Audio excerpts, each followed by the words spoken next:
Sa pagpasok ng 2026, mas lalong nag-alab ang laro sa PVL Court. Hindi lang ito tungkol sa mga tropeyo, kundi tungkol sa mga mukhang nagdadala ng excitement sa bawat spike at dig. Sino-sino nga ba ang bumubuo sa listahan ng top 10 pinakasikat at pinag-uusapang volleyball players sa bansa ngayon? Mula sa mga veteranong phenom hanggang sa mga bagong sibol na super rookies, ating hihimayin ang kanilang stats at impact sa laro. Ako si Joust Volley at heto ang Elite 10 ng Philippine Volleyball. The Core Stars. Simulan natin sa numero 10, si Fifi Sharma ng Akari. Hindi lang siya basta rising middle blocker. Si Fifi ang pader ng Chargers. Sa nakaraang conference, makikita ang bilis ng kanyang lateral movement. Napansin ko ang timing niya sa pag-block. Hindi lang siya tumatalon, binabasa niya ang setter. Sa pang-siyam na pwesto, ang libero ng bayan si Justine Hazareno. Sa volleyball, attackers ang dalas na nasa headline. Pero si Justine ang dahilan kung bakit buhay ang bola para sa Akari. Ang kanyang floor defense ang nagbibigay ng pagkakataon para sa mga transition plays. Pang-walo, Gemma Galanza. Ang consistency ni Gemma ang isa sa mga dahilan kung bakit dominante ang creamline. Siya ang balanse ng team, maaasahan sa receive, matalino sa placement ng attack. Pang-pito, Kim Fajardo. Marami ang nagsabing tapos na ang panahon ni CAF, pero sa PLDT high-speed hitters, ipinakita niya ang kanyang vintage form. Ang kanyang ball distribution ang nagpahirap sa depensa ng kalaban ngayong season.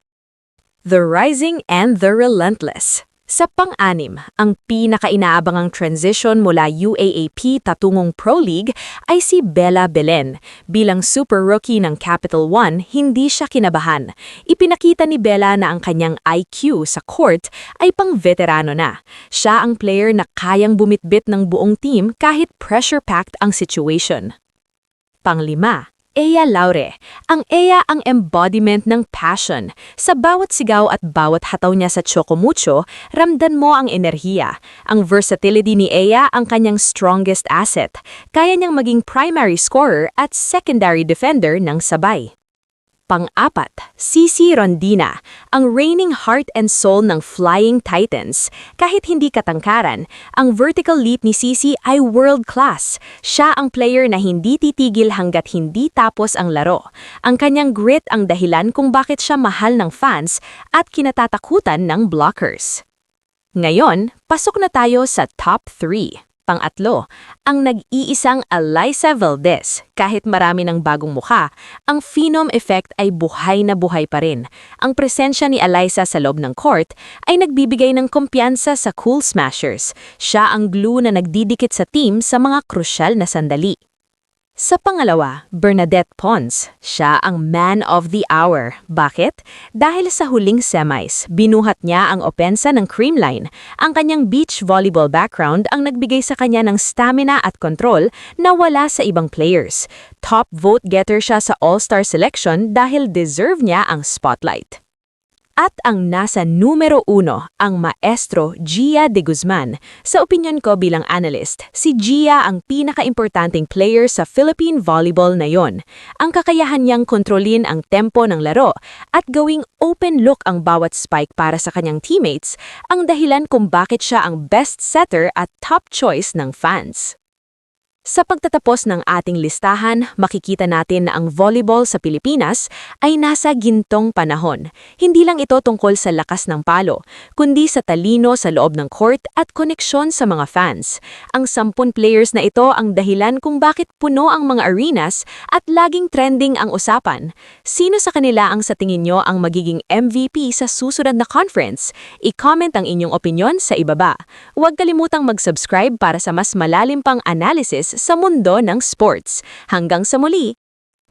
I'm passing this creamline munggo to someone na nagsusuot ng butas na medyas! Yeah! Kami yun din! Okay, warm up pa lang, butas na. Dalawa sila, pero sa fireman ako pupunta. Laging sabaw. Laging galit. Partner in crime. Lakado lagi sa training. Wow! Pack na pack ang makeup. Lakado ang kiri lagi. Laging good vibes at laging nakasmile. Yakin. Ay, nakikita ko siya lagi umiiyak. Si Bebe, iiyak na yan. Sabi kong hater eh, pero pinaka-hater. The mother of them all. I love you so much. Thank you. Only sometimes. Oh, my twin. Dapat pala ito may sister-in-law. My other sister-in-law. Ate MG, sister-in-law. Nonchalant. Kapag wala na akong pera, siya yung magbibigay sa akin. Pass this cream line munggo to someone na Diyosa ng...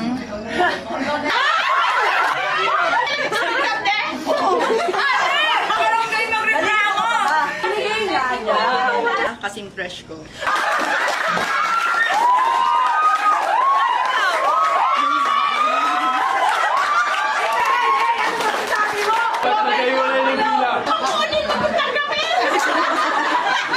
Miss Ma'am na lagi kong kachika in the morning.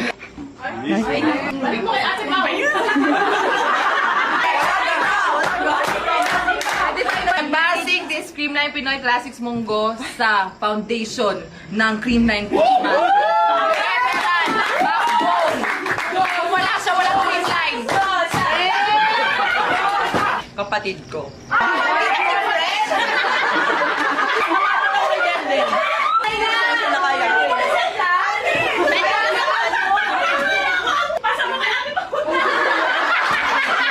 Makakahanap na ngayon ng love life. My birthday today! Dahil birthday ko, ipapasok ko lang sa self ko. Hala. Thank you. Mongo! Cream light! Cream light! Cream light!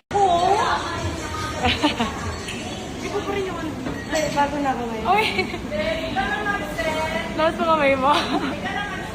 Bakit ganyan? Ay, nasa bahay ka lang? Yes! Nasa kamay mo! Kala mo nasa bahay ka? Naisip ko pala. Pala niyo siya. Buding! Sabihin mo follow. Sabihin mo follow. Kami nagkita nito. Sabihin mo follow. Follow ka na. Please, i-follow niyo po si Ate Abby. Ikaw! Yung Facebook Ako page pala. mo. Please, i-follow niyo ako sa Facebook page ko. Thank you, si Abby, sa karangalan po. Love you. Perfect. Love you. Love you talaga. Ayan na. Ate Boy! Doon ba siya? Wow!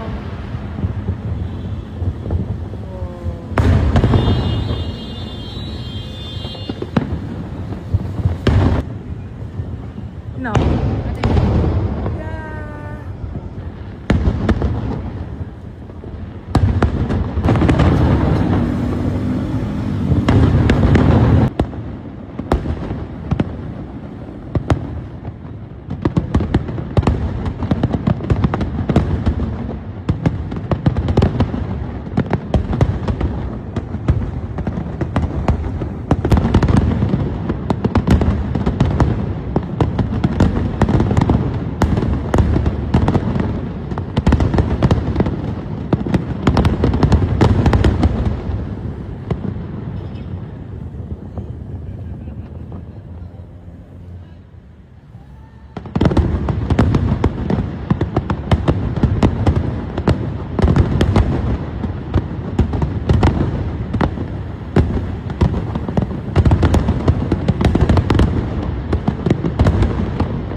Yes, Philippines. Philippines number one! Woo! Philippines number one! Better hair. Yan, PG.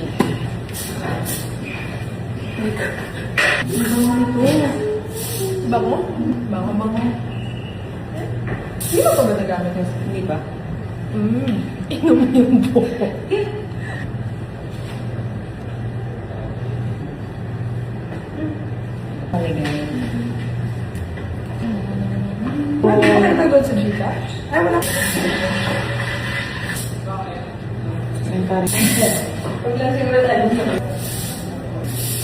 Ang tanaw yung itsura mo. Naka-message ko lang tapos nagdala ka nito. Ito ba yan? Paka-forward yan, be. Hindi, i-atras mo yan. I-atras mo. Saan ba? Hindi, be. Sa likod tayo maglalagay. Hindi sa harap. Okay. Hindi ka ata sanay nang nakaupo ako. Ayan. Kagulat yan. Grabe yung itsura mo dyan. As in yung... Nasa mo po. Ina, happy?